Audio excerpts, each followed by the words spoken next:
जिल्हा लोकसभा धनंजय मुंडे साहेबांचा धनंजय मुंडे साहेब तुम्हाला संघाच्या महायुतीच्या आपल्या सर्वांच्या लाडक्या भारतीय जनता पार्टीच्या राष्ट्रीय चिटणीस माझ्या भगिनी माननीय पंकजाताई गोपीनाथरावजी मुंडे व्यासपीठावर उपस्थित महायुतीचे सर्व सन्माननीय आमदार लोकप्रतिनिधी माजी लोकप्रतिनिधी महायुतीच्या सर्व घटक पक्षाचे अध्यक्ष विविध आघाड्याचे अध्यक्ष सन्माननीय व्यासपीठ आणि आज आपल्या सर्वांच्या लाडक्या पंकजाताईच्या उमेदवारी अर्ज दाखल करून त्यांना आशीर्वाद देण्यासाठी इथं उपस्थित बीड जिल्ह्यातील मायबाप मतदार बंधू भगिनींनो आणि माझ्या पत्रकार मित्र, खरं तर ही लोकसभेची निवडणूक आहे आणि अनेक मान्यवरांनी भाषणं केली. काही भाषणं तर अशी झाली, आजकाल IPL चालू आहे, एखाद्यानं 9 बॉलमध्ये 38 रन काढाव्यात असं आडसकरांचं भाषण सुद्धा झालं.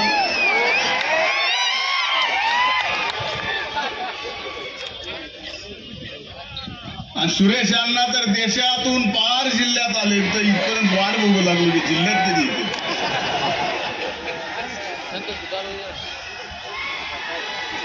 माझ्या दृष्टीने ही बीड जिल्ह्याची लोकसभेची जयदत्त आणि जयदत्तचे सगळे कार्यकर्ते, सुरेश अण्णाचे कार्यकर्ते शांत बसा, सगळे शांत बसा. आणखीन वेळ आहे, आपल्याला आणखीन हाफ टाइम आहे.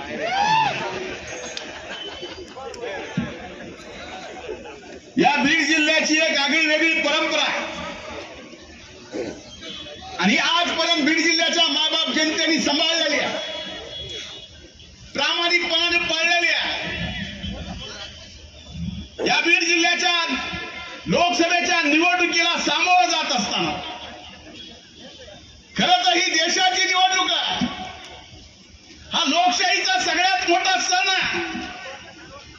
हा देश कुणाच्या हातात द्यायचा हे ठरवायचं आणि हा देश ज्यावेळेस ज्याच्या हातात द्यायचा त्याच्या माध्यमातून आपल्या जिल्ह्यातला प्रतिनिधी किती गंभीर असला पाहिजे हे ठरवण्याची निवडणूक म्हणजे लोकसभेची ही निवडणूक आहे.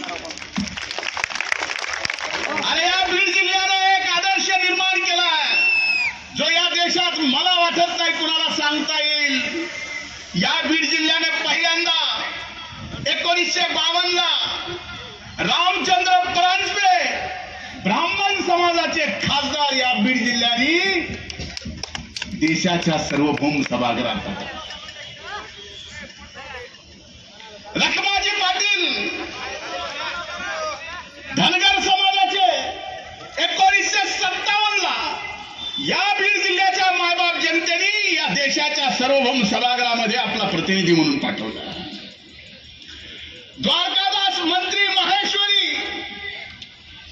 1962 ला या जिल्ह्याचे खासदार म्हणून देशाच्या सार्वभौम सभागृहामध्ये या जिल्ह्याच्या जनतेने पाठवले.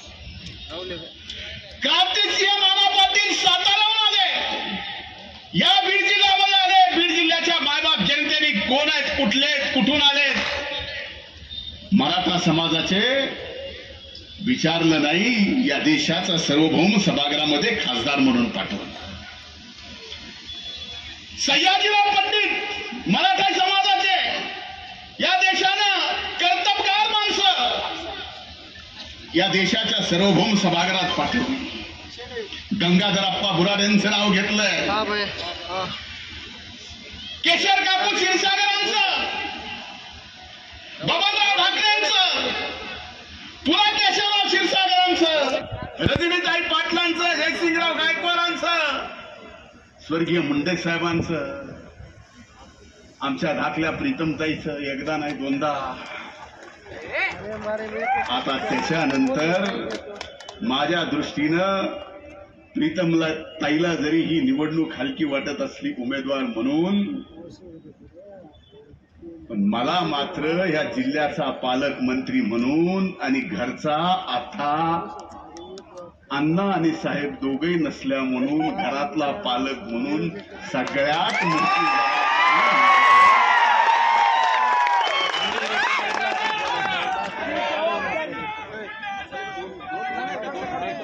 त्यामुळे तुम्हाला जेवढं मोकळं वाटतं, व्यासपीठावर बसलेल्या प्रत्येक माणसाला जेवढं मोकळं वाटत असेल ही निवडणूक म्हणून, या धनंजय मुंडेला ही निवडणूक कधीच मोकळी आणि हलकी वाटत नाही हे आपण सर्वांनी लक्षात घ्या. एवढे सगळे खासदार या बीड जिल्ह्याच्या मायबाप जनतेने जात नाही, पात नाही, धर्म नाही, फक्त त्यांच्या अंतःकरणातली त्यांच्यातली कर्तबगारी पाहिली आणि कर्तबगार माणसाला या बीड जिल्ह्यातनं जात पात पलीकडे जाऊन या देशाचं नेतृत्व करण्यासाठी देशात दिल्लीत पाठवलं. आणि आज तीच वेळ आली आहे, इथं उमेदवार कोण आहे, काय समोर कोण आहे. आडसकर साहेब म्हणले, बोलत बोलत कुणीतरी खालून आडसकर साहेब म्हणले की हाबाडा हे येतो. आता हाबाडा आला की ते म्हणले आता मलाच बसायला लागला, असं तुम्ही म्हणलात. आणि बोलत बोलत म्हणले की हा समोरचा जो बहुरंग पप्पा कॅन्डिडेट आहे,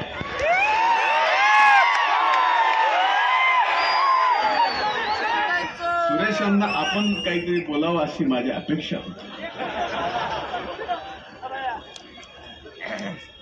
आता त्या उमेदवाराला उमेदवारी अर्ज दाखल केल्यानंतर कार्यकर्त्याच्या बैठकीमध्ये आता त्या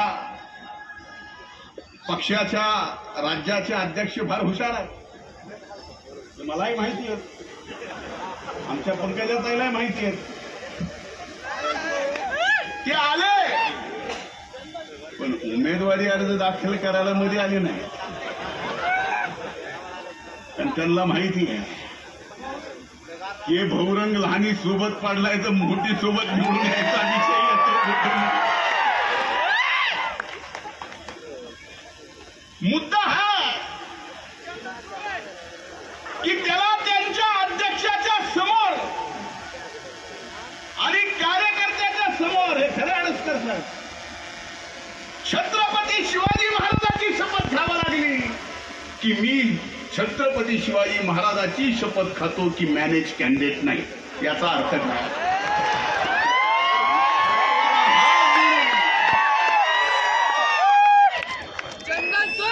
मी छत्रपती शिवरायांच्या नतमस्तक होऊन माफी मागतो. खोटी शपथ खाल्ली जाऊ द्या, माफ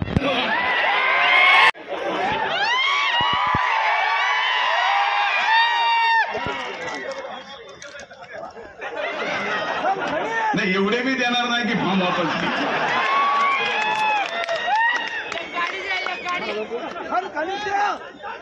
पक्ष सोडायच्या अगोदर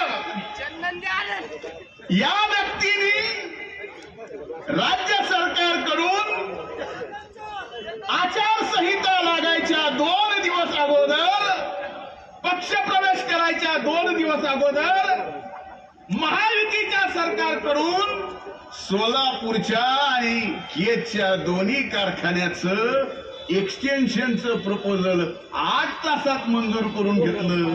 उपमुख्यमंत्री अजितदादाच्या कारखान्याचं सुद्धा झालं नाही, याचं झालं.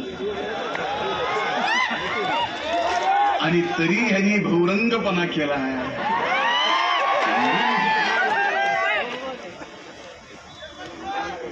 आता ह्यांनी म्हणले की कृषी मंत्र्यांनी बघावं की मी शेती काय करतो. आता कृषी मंत्री म्हणून चॅलेंज केल्यावर बघावंच म्हणलं. पण आज अफिडेव्हिट मध्ये बघितलं हे तर शेतकरी पुत्र पण बगर जमिनीचा आहे.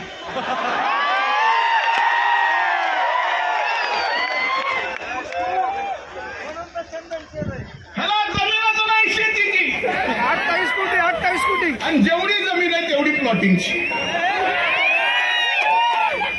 मला वाईट वाटतंय त्या गोष्टीचं. आज स्वर्गीय मुंडे साहेबांचा फोटो या ठिकाणी पुतळा इथं बसलेल्या असंख्य जणात माझ्या सहित या क्षणाला अंगावर काटा येतो. अनेक निवडणुका आठवतात. 1995ची रजनीताईची निवडणूक आठवतीये. कॉलेज जीवनात होतो. रजनीताईला मुंडे साहेबांनी उभं केलं आणि संबंध जिल्ह्याला आव्हान केलं की रजनीताई पाटील आहेत, माझ्या भगिनी आहेत, मी उभा आहे, तुम्ही निवडून द्या. जयसिंग काका पाटलांना उभा केलं. कधी बघितलं नाही जात पात काय. मी उभा आहे, जयसिंग काका निवडून आले पाहिजे. 1999ला सुरेशांना आपण दोघांना उमेदवारी दिली. तुम्ही दोघांना उभं केलं. दोघांना उभं करून म्हणले गोपीनाथ मुंडे उभा आहे, यांना निवडून द्या. भैयासाहेब 2004ला तुम्ही उमेदवार, तुम्ही उभा राहिलात. तुमच्यासाठी सुद्धा स्वर्गीय मुंडे साहेबांनी उभं राहून सांगितलं की अमरसिंह पंडित नाही, गोपीनाथ मुंडे उभा आहे. आपल्यापैकी अनेक जण इथे धोंडे साहेब आपण सुद्धा अनेक जण इथं आहे.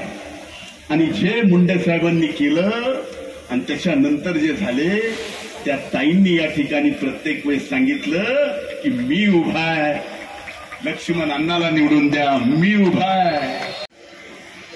आपल्या सगळ्यांना आज माझ्यासाठी ही का आठवणीची गोष्ट आहे की आज या ठिकाणी या बीड जिल्ह्याची निवडणूक जात पात धर्मावर जाते. आमची जात काढली जाते. कधी या बीड जिल्ह्याने जातीपातीचं राजकारण केलं. कधी स्वर्गीय मुंडे साहेबांनी जातीपातीचं राजकारण केलं. कधी माझ्या भगिनीने जातीपातीचं राजकारण केलं. कधी मी जातीपातीचं राजकारण केलं. आपल्या आई बापाच्या साक्षीनं आपण सगळ्यांनी स्टेजवरच्या आणि आपल्याही सगळ्यांनी मनावर हात ठेवून सांगावा कधी कमी आधी जात पात धर्म याचं राजकारण कधीच केलं नाही साहेब. आरक्षणाचं आंदोलन झालं.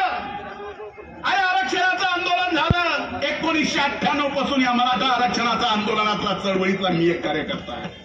हो, मला बोलायचा अधिकार आहे. नरड्यातनं रक्त पडेपर्यंत सभागृहामध्ये मराठा आरक्षणासाठी मी लढलो आहे.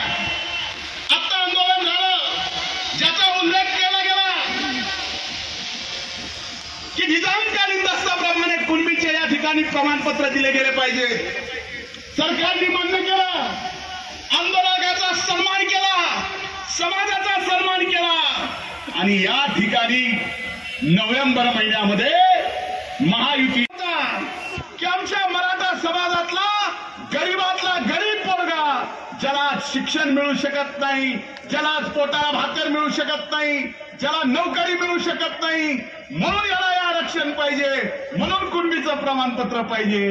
पण या आंदोलनाचा सर्वात पहिल्यांदा फायदा कुणी घेतला असेल? या बीड जिल्ह्यातल्या सगळ्यात गरीब कुटुंबातल्या शेतकरी पुत्रानं, ज्याचं नाव आहे भौरंग सोनवणे.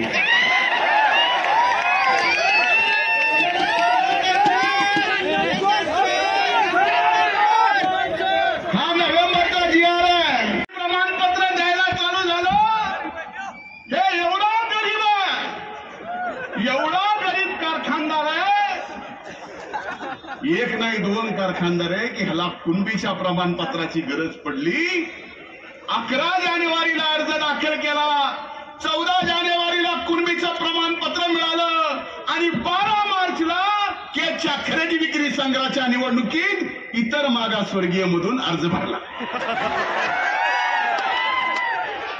का या गोष्टीसाठी आरक्षणाचं आंदोलन होतं का? या कारखानदार पुत्रासाठी हे आंदोलन होतं? अरे मी मानलं असतं आज तुम्ही जात पात धर्म या नावावर जर निवडणूक काढणार असाल तर या व्यक्तीने आज ज्या समाजात जाऊन मत मागतोय या व्यक्तीने या समाजाच्या आरक्षणाच्या आंदोलनातलं एक भाषण मागच्या 20 वर्षातलं यांनी दाखवावं. एक भाषण. अरे हा व्यक्ती कधी रस्त्यावर एकदा या समाजाच्या आरक्षणासाठी रस्त्यावर बसला एक उदाहरण दाखवा. एकही नाही साहेब. एक भाषण नाही, एक उदाहरण नाही. पण प्रमाणपत्र घ्यायला पहिले हे भलं करणार आहेत. ह्यांची अवकात स्वतः मागे म्हणून शपथ घ्यावा लागते आणि ह्याने आता ह्याने म्हणलं की काय दिवे लावले जिल्ह्यात. 5 वर्षाचा पंकजाताईचा कार्यकाळ मंत्रिपदाचा जो या बीड जिल्ह्यामध्ये विकासाची एक रचना करत होता, संबंध रचना केली. नंतर माझ्यावर जबाबदारी आली. 2.5 वर्ष का होईना कोविडच्या काळात तशाही परिस्थितीमध्ये प्रामाणिकपणे मायबाप जनतेची सेवा करायचा या ठिकाणी आम्ही सगळ्यांनी प्रयत्न केला. पण या बीड जिल्ह्याच्या दृष्टीनं जात पात धर्माच्या पलीकडे का विचार करावा लागणार आहे? पुढच्या उमेदवाराला ते विचारलं की ह्या बीड जिल्ह्याला काय पाहिजे त्याला विचारा बरं. कुणीतरी पत्रकारांनी की किती हेक्टर जमीन या जिल्ह्यात बागायती आणि किती हेक्टर जमीन जिरायती आहे.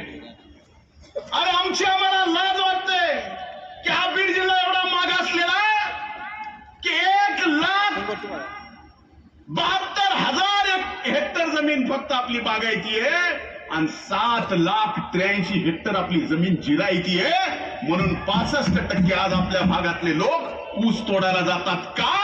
आपल्या जमिनीला पाणी नाही. या बीड जिल्ह्यातल्या मायबाप जनतेच्या मनगटात ताकद आहे पण शेतात पाणी नाही. म्हणून दुसऱ्याच्या शेतात जाऊन या मनगटाच्या ताकदीनं ऊस आमचा बीड जिल्ह्यातला ऊसतोड मजूर तोडतो. ही आम्हाला शोभणारी गोष्ट नाही. अरे किती दिवस जात पात धर्म याच्या पलीकडे जाऊन फक्त विकासाच्या मुद्द्यावर ही निवडणूक लढली पाहिजे. आणि आज या फॉर्म भरायच्या उमेदवारी अर्ज दाखल करायच्या ताईंच्या सभेमध्ये जबाबदारीपूर्वक सांगतोय, महायुती म्हणून सांगतोय, बहीण भाऊ म्हणून सांगतोय, प्रामाणिकपणे तुमची सेवा करणारे म्हणून सांगतोय. ही संधी ताईंना मिळाली तर केंद्रातला पैसा पश्चिम वाहिनीचं 162 कोटीचं गोदावरीचं तुटीचं खोरं ज्याच्यात 57 टीएमसी पाणी या बीड जिल्ह्याला मिळणार आहे. 5 वर्षामध्ये 7 लाखाच्या पेक्षा जास्त जमीन ही बागायत करण्याचा शब्द आज या निमित्ताने या ठिकाणी आम्ही देतो. हे बीड जिल्ह्याला पाहिजे. मला सांगा प्रीतमताईच्या कार्यकाळात या बीड जिल्ह्यात जेवढे हावे झालेले आपल्याला माहिती आहेत, अतिशय चांगले झाले माहिती आहेत. आता हावे चांगले झाले तर समोरचा उमेदवार म्हणला किती जण मेले याची जबाबदारी घेता का? आणि त्याच्यातल्या अर्ध्या कॉन्ट्रॅक्टरचा गुत्तेदार तोच आहे. होतंय का आडसकर साहेब? होय अण्णा खरंय ना? परिस्थिती बघा. रस्ते झाले, मुद्दा हा आहे की रस्ते झाले म्हणून विकास झाला. रस्ते चांगले झाले म्हणून काही ठिकाणी जाताना आता भिडवून मांजर सुंब्याकडे जाताना मधल्या भागामध्ये तर ती हॉटेलची सगळी बघितली तर अमेरिकेतल्या लॉस वेगास मध्ये गेल्यासारखा फील होतो. आता तुम्ही गेला नाही, मी गेला नाही, मलाही माहित नाही नेमकं काय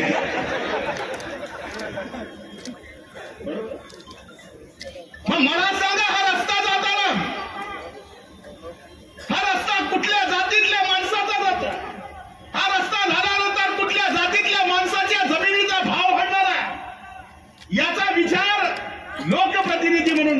पंकजाताईंनी केला, सरकारमधून केला. किती पटानं वाढले? 10 वर्षात 10 पटीनं. अरे पंकजाताईला या ठिकाणी तुम्ही संधी दिली तर पुढच्या 50 वर्षात 50 वर्षाचं 5च वर्षात या ठिकाणी पूर्ण करून द्यायची जबाबदारी आहे. अरे ही दोन्हीची जोड आहे. केंद्रामध्ये त्यांची जी उडबास आहे ती ज्या नेतृत्वाच्या सोबत आहे त्या नेतृत्वाच्या सोबत नुसतं उडबस जरी झाली तर बीड जिल्ह्याचे 99% प्रश्न असेच सहज मार्गी लागून जातील. आता हे समोरचा उमेदवार म्हणतो आम्ही 1 वर्षात रेल्वेवर, अरे पटरीत आम्हीची सगळी आणली, बीडापर्यंत रेल्वे आली, आता राहिले काय? मुद्दा हा नाही की 1 वर्षामध्ये परळीहून नगर मुंबईला रेल्वे जाईल. मुद्दा आमच्यासाठी हा आहे की पंकजाताई या भागाच्या खासदार म्हणून ज्या वेळेस केंद्रात प्रधानमंत्र्यांच्या मांदियाळीमध्ये बसताल त्यावेळेस परळीहून बीड मार्गे, आष्टी मार्गे वंदे भारत 5 तासात मुंबईला गेली पाहिजे.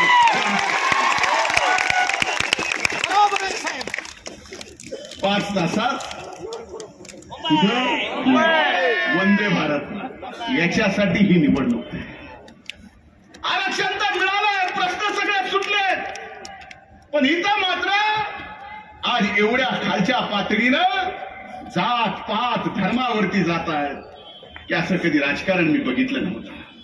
म्हणून हात जोडून कळकळीची विनंती आहे, ही निवडणूक सोपी तुम्ही कुणीही समजायची गरज नाही. कुठलीही निवडणूक, कुठलीही लढाई ही सोपी नसते. आपल्या सगळ्याला माहिती आहे. मी ज्यांना आव्हान केलं, ज्यांना स्वर्गीय मुंडे साहेबांचा नावाने मी या ठिकाणी उल्लेख केला, ज्यांच्यासाठी स्वर्गीय मुंडे साहेबांनी या ठिकाणी प्रामाणिकपणानं प्रयत्न केला, त्या सगळ्यांना माझ्या सहित सगळ्याला आव्हान आहे. ही निवडणूक जरी 13 तारखेला मतदान होत असलं त्याचा निकाल 4 जूनला आहे. 3 जूनला स्वर्गीय मुंडे साहेबांची पुण्यतिथी आहे. हे विसरू नका, हे विसरू नका. इतक्या वर्ष झाले स्वर्गीय मुंडे साहेब आपल्यातून गेले. आज आपल्या जिल्ह्याचं एवढं नुकसान झालं, धडकजी प्रयत्न केला, पण एक नेतृत्व म्हणून जे नुकसान झालं की आपण म्हणायचो स्वर्गीय मुंडे साहेबांकडे बघून की दिल्लीच्या ही तख्त राखतो मुंडे साहेबांची. आज पुन्हा ती संधी आपल्याला आली आहे. पुण्यतिथीच्या दुसऱ्या दिवशी पुन्हा स्वर्गीय मुंडे साहेबांना आपल्याला या ठिकाणी आपल्यात आणायचं आणि केंद्रात पाठवायचं. ही शपथ घ्या. आज ह्या शक्तीची गरज आहे. आणि हे जर तुम्ही विसरला असले बहुरंगे भुंगे कधी कुणाला किती कसे मॅनेज होतील. म्हणून आपल्याला सांगायचं आज खाली ज्या पद्धतीनं वातावरण आहे, घराघराचा सभा होतील नाही होतील मोठ्या, आम्ही येऊ नाही येऊ माहित नाही, पण एक सांगतो आम्हाला आपल्यावरती विश्वास आहे, या महायुतीवरती विश्वास आहे. दोंडे साहेब आपण सांगितलं की आम्ही तर अर्धेच होतो, पैसे तुमचे अर्धे वाढले पाहिजे, 100% वाढले पाहिजे. पण एक सांगतो की ह्या सगळ्या परिस्थितीत आम्ही सगळे जरी इथं असलो सगळ्यांचं व्यवस्थित आहे, सगळ्यांनी इमाने इदवावे. आपल्या पाठीमागचं एक ना एक मत महायुतीच्या उमेदवार पंकजाताई गोपीनाथरावजी मुंडे यांच्या कमळाला टाकलं तर मी शब्द देतो हा देशातला ऐतिहासिक विजय हा बीड जिल्ह्याचा असेल, बीड जिल्ह्याच्या विकासासाठी असेल, बीड जिल्ह्याचं मागासलेपण दूर करण्यासाठी असेल आणि बीड जिल्हा हा ऊसतोड मजुरांचा जिल्हा हा जो कलंक आहे तो पुसून काढण्यासाठी पंकजाताईचा विजय असेल. आणि एवढंच नाही तर तुमच्या माझ्या स्वाभिमानाचा आणि अभिमानाचा हा पंकजाताईचा विजय असेल. हा विजय तुम्ही अविरतपणे कुठला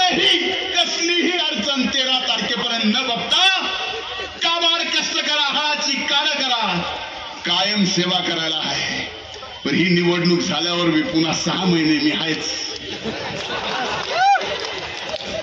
धनंजय साहब तुम आगे बढ़ो. अण्णा म्हणले पुढे काय होईल. एवढे मोठे चिन्ह तुम्ही बघितले.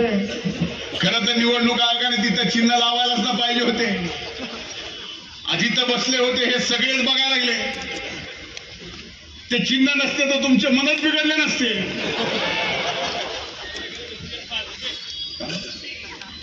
पण सगळ्यांची गरज भागवली जाईल. एवढी महायुती मजबूत आहे, तुम्ही काही काळजी करू नका.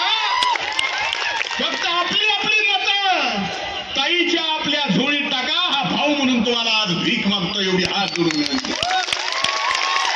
अरे मी सुद्धा तुमच्या कामी आलोय. कुठं तरी कुठल्या ना कुठल्या माध्यमातून मी सुद्धा तुमच्या कामी आलोय.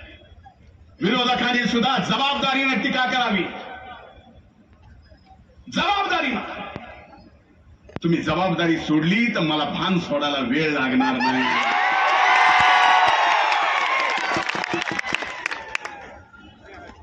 म्हणून हात जोडून माझी आपल्याला विनंती आहे. ही निवडणूक निर्णायक आहे. ही निवडणूक निर्वाणीची आहे. ही निवडणूक या बीड जिल्ह्याचं येणारा 50 वर्षाचं विकासाचं भविष्य ठरवणारी निवडणूक आहे. म्हणून आपल्या सर्वांना आपल्या प्रतिनिधी म्हणून या जिल्ह्याच्या देशाच्या सार्वभौम सभागृहात मोदी साहेबांच्या पाठीमागं खंबीरपणानं उभं करण्यासाठी पंकजाताईंना पाठवायचं आहे. या संकल्पने, हा शपथ आज या ठिकाणी उमेदवारी अर्ज दाखल करायच्या निमित्तानं आपण घ्यावा आणि तो यशस्वी करावा. आणि 4 तारखेला पुण्यतिथीचा दिवस, दुःखाचा 3 तारखेला जरी असला तर 4 तारखेला आनंदाचा गुलाल आपण सर्वांनी या ठिकाणी साजरा करायचा आहे. स्वर्गीय मुंडे साहेबांच्या आठवणीत पुन्हा मुंडे साहेब आपल्यात आले. खूप खूप धन्यवाद.